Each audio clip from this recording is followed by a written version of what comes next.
believe that. So, I don't believe because So what do you believe? Because you hired an investigator? Yeah, I hired investigators for it because I didn't believe, like, for Tiffany.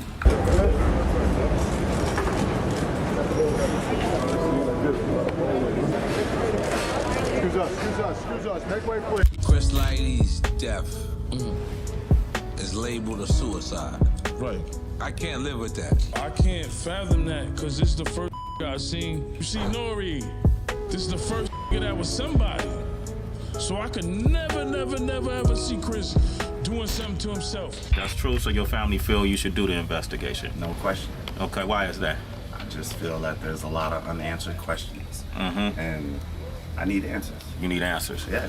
You don't feel like 50 Cent just released receipts from the latest autopsy report on Chris Lighty. Finally, we have evidence that Diddy was responsible for Chris's passing. This comes after 50 discovered that Diddy had thrown an odd ritual party for Chris's funeral and engaged a new private investigator. Furthermore, Diddy instructed the audience to create noise rather than observe a moment of quiet for Chris. That is satanic in addition to being disrespectful. 50 wants to get the truth about this once and for all because of this. You see, Chris Lighty was more than simply a renowned Def Jam music executive. For 50 Cent, he was like family. Additionally, 50 never believed the official account that Chris committed suicide. Chris Lighty, who helped steer my career over the mountaintops and through the valleys, was no longer with me. 50 Cent recently engaged a fresh private investigator to reveal the true cause of Chris Lighty's death. It's time. 50 is committed to establishing Diddy's involvement in Chris's demise. Grieving mother, superstar artist 50 Cent has brought in a high-powered team to investigate the hip-hop mogul's death. Lighty lightly arranged multi-million-dollar deals and oversaw the careers of celebrities like 50 Cent and Diddy. Many people who knew him, however, are still in shock that the New York City medical examiner made that decision. The family requested a second autopsy from former New York City medical examiner Dr. Michael Baden. The cause of death, clear as a gunshot wound to the head. The manner of death, accident, homicide, till. As a result, 50 is bringing this up again because Chris's name was used during Diddy's trial in RICO. The mainstream media, however, paid it no attention at all. Capricorn Clark, Diddy's former assistant, testified that she was fired by Diddy after she saw the entire Cassie and Kid Cudi event. When Diddy's attorney questioned Capricorn about her actions following her termination, she replied, "I was hired by Chris Lighty to work for 50 Cent." Now, during the U.S. attorney's cross-examination of Capricorn, they questioned her. What happened with the job with Chris Lighty? Diddy's lawyer didn't bring up this matter or ask any follow-up questions regarding Chris Lighty. "He passed away the day before I was scheduled to begin," she added. "It wasn't about a job at Interscope back then. I was instructed to leave Puff alone." Mark Agnifeld, Diddy's attorney, promptly raised an objection at that moment, and the judge upheld it. Why then would Diddy's attorney worry so much about Capricorn bringing up Chris Lighty? So Capricorn claimed that she was blacklisted because Diddy fired her. But Mark Agnelio also objected, and the judge upheld her claim. It's obvious that something is wrong here. After Capricorn sees him violently assaulting Cassie and detonating Kid Cudi's vehicle, Diddy dismisses her. After Diddy fires Capricorn, she finds a new job with 50 Cent through Chris Lighty. However, Chris commits suicide the day before she is scheduled to begin. This is weird enough on its own, but we're going to uncover something even more bizarre. Here is the official account of Chris's passing. Chris's lifeless body was discovered outside his South Riverdale, Bronx residence on August 30th, 2012. He was shot through the head.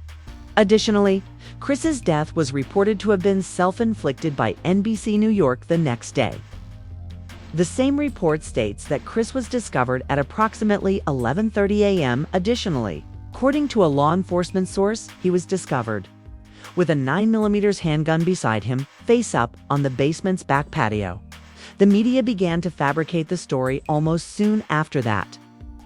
Some reported Chris had a battle with his estranged wife Veronica just before he passed away. while others stated he was upset because he owed a large sum to the IRS. 50 Cent and others who knew Chris well, however, refuted all of these rumors. In a subsequent Drink Champs interview, 50 openly stated that he didn't think Chris committed suicide.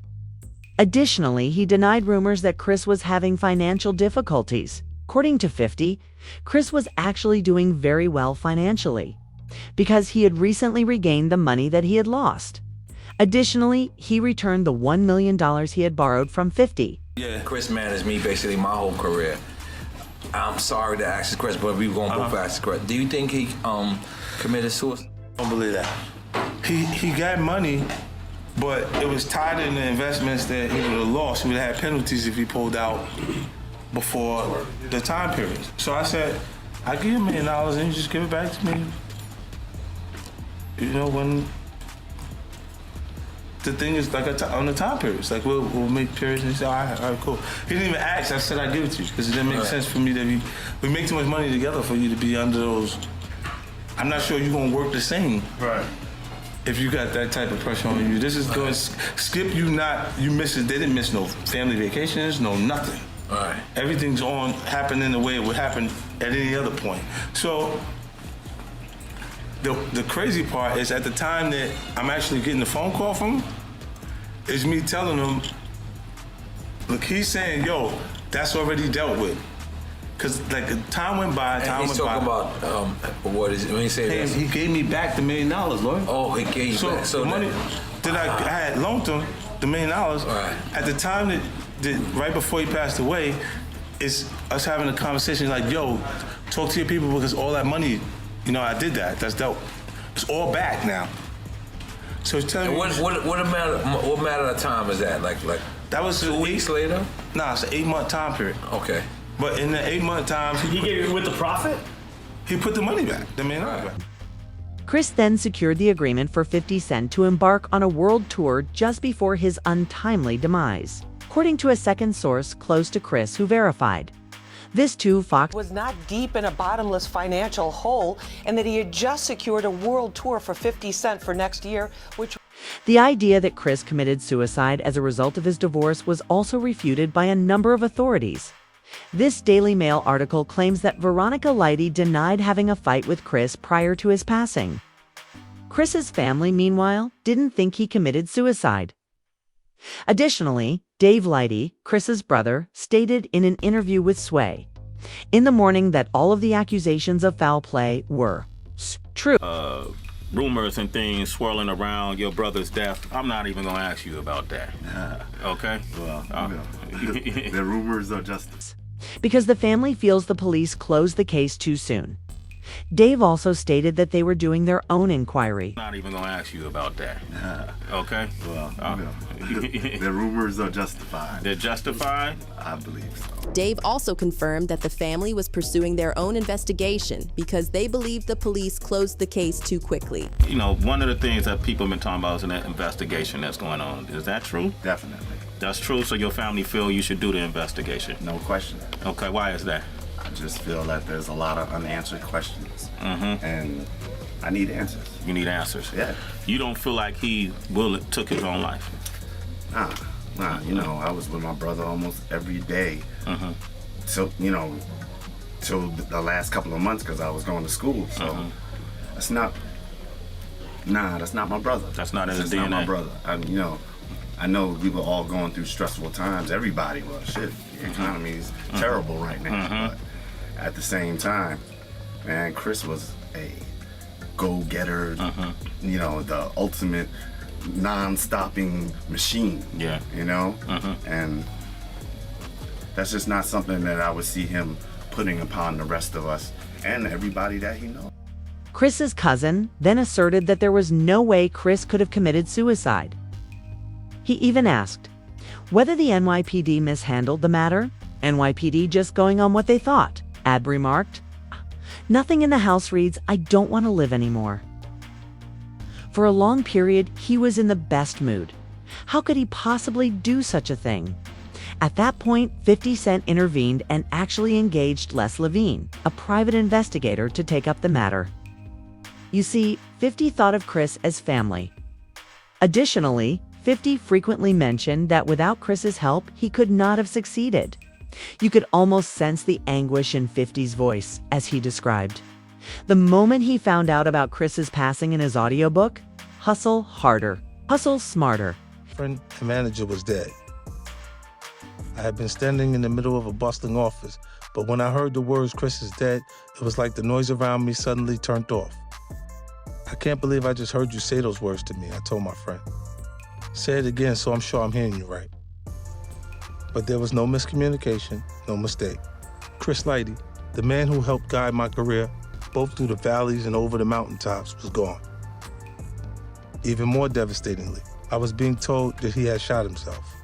That Chris Lighty, one of the smartest, most self-assured, and most motivated people I'd ever met, had decided to take his own life. Additionally, 50 chose to include Tiffany, Chris's daughter, in his will as a testament to how much Chris meant. Rewriting my will to include her. I'm so supportive of Tiffany that I didn't even flip when she knocked the mirror off one of the Lambos I let her drive. Chris was obviously much more than just a business associate in 50's eyes. When Chris first met 50, 50 was still out promoting his mixtapes. They clicked right away, and soon after, Chris founded Violator Management in 1996. He began managing 50. Violator previously featured well-known artists like LL Cool J, Mariah Carey, and Busta Rhymes. In the late 1990s, 50 was added to the mix. Chris was in 50's and guided him through his profession from a fairly early stage. Thus, given this, you can only imagine how 50 would have felt when he learned that. All right, Chris might have been taken out by Diddy. This is where things turn really gloomy. Leo Levine was employed by 50 Cent as a private investigator. He came to the conclusion that Chris did not commit suicide. I guess it comes down to the question, do I believe that Chris killed himself? Levine said on Fox News. And the response is no. Additionally, Levine stated, there is no chance whatsoever that Chris would commit over money or over his union. He had too many other options. Levine continued. 50 Cent then supported Levine's remarks and told Fox that Chris had just agreed to collaborate with him on a $4 million tour agreement just before he passed away. In the meantime, additional industry insiders began publicly expressing their disbelief that Chris committed suicide. On Drink Champs, Tony Yayo stated that he had known Chris for years and that the official explanation for his passing was a lie. Fathom that, because this is the first I seen with the G-Wagon. This is the first I seen get fly. You know what I'm saying? This is the first where we used to come to Violator. That's when it was, you know, they had Busta, they had Diddy, they had Foxy. I'm coming there, you see Freeway, you see Nori. This is the first that was somebody. So I could never ever see Chris doing something to himself. And he's always gonna get money because fucking when it comes to that G-Unit brand and that 50 brand, Chris Lighty and Violator play a major part of it. In his 2012 obituary song, in which he raps about Chris Lighty, Hip Hop shed a tear and asked about Chris's passing. My career was aided by him. Together, we accepted $1 million offer. What killed him? They say that, but anyone who knows Chris knows that the lies are untrue. Chris's family chose to have a second autopsy performed in the interim, but the findings of that investigation were never released to the public for whatever reason. What does this mean then? Was someone bribed? Why was there so much public discussion regarding foul play involving several industry figures, claiming they didn't think Chris committed suicide? Suddenly, however, the entire story simply vanishes. Yes, it's pretty obvious why. Yes, exactly. Many individuals believe Diddy staged Chris's death as self-inflicted and concealed the true evidence by using his contacts and influence in law enforcement. Here's a darker explanation for 50 Cent's current suspicion that Diddy was involved. In Chris Lighty's passing, at one point, Chris was Diddy's manager as well, and Diddy went to Chris's burial. However, are you aware of what Diddy did in a single day following the discovery of Chris's body? He hosted a gathering. Not just any party either. He referred to it as the city's sexiest party. The event was held on September 1st, 2012, in the Paris Las Vegas Chateau nightclub and gardens, and it went wild till the next morning. E! News claims that Diddy informed the audience that the celebration was a tribute to Chris, in case you found that strange. Diddy suggested that they all make noise instead of keeping a minute of silence. Indeed, even I questioned Diddy's strange homage, stating at his annual Labor Day celebration in Las Vegas on Saturday night. Sean Diddy Combs honored his late friend Chris Lighty in front of hundreds of guests, instead of mourning the loss of his former manager alone. Additionally, E! claims that Diddy said to his partygoers, "We don't do moments of silence, we make noise for 3 seconds." You may be wondering, this sounds like another Whitney Houston situation, and it's giving off major ritual vibes. You're not alone, though. Sources close to 50 Cent are telling us that he hired a fresh private investigator to investigate Chris's death after hearing his name mentioned nearing Diddy's trial. As he worked on his next Diddy documentary, 50 apparently began looking into the receipt himself.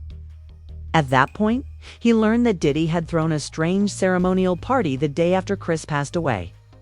However, allow me to present you with something truly horrifying. Diddy wore this ensemble to that party. At first glance, it might not seem like much, but look at the symbols on his t-shirt. This is the Star of Ishtar, in case you haven't heard of it. It is not a random symbol. An ancient Mesopotamian sign associated with a deity is the Star of Ishtar writes, occult power, adoration, sacrifice, and elite initiation. For millennia, people have used it to symbolize the passage from life to death. Additionally, it continues to appear in contemporary secret society-related media. For instance, Ishtar's star is frequently featured in the film Eyes Wide Shut, in which elites in masks conduct ceremonial rites. As for Diddy and his connections to the occult, you have undoubtedly heard by now that he practiced animal sacrifice as well as other dark arts. To receive the verdict back for this 1999 club shooting case, so years ago, decades ago at this point. But Diddy allegedly made a pit stop in Central Park. He met a man, and they allegedly took part in some sort of ritualistic killing that was supposed. Thus, the symbolism, the date of Chris's passing, and Diddy's fixation on destroying 50 Cent. Everything was too close together. Additionally, Diddy's t-shirt for the Chris Memorial celebration featured the same emblem. After it was recently uncovered that Diddy used to host these strange full moon rituals for idol worship, many people are thinking that's too much to be a coincidence. Additionally, Diddy's former bodyguard, Gene Deal, claimed that these customs would fall on the birthdays of those close to Diddy who passed away in dubious ways. When he spoke about the winter solstice, and that's when the pagans and people who believe in the cult was looking for that moon on 12/12 at 12 a.m. And they were doing spiritual rituals at that time. That's when that was going to be the last day of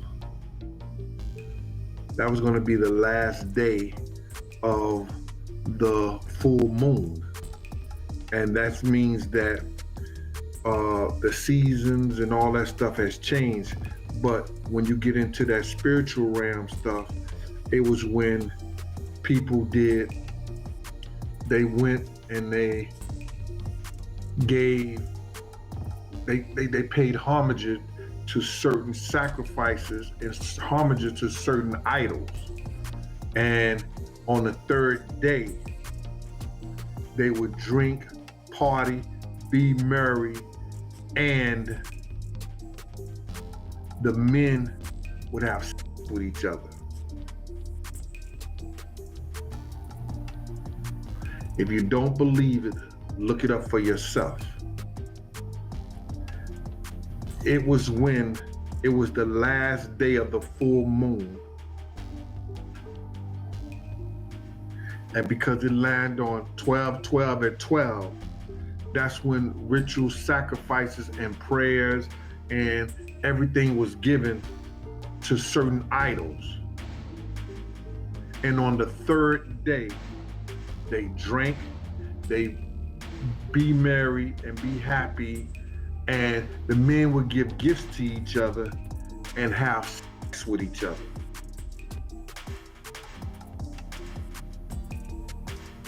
So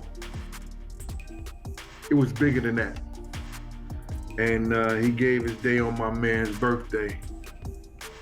3 days after the full moon, 3 days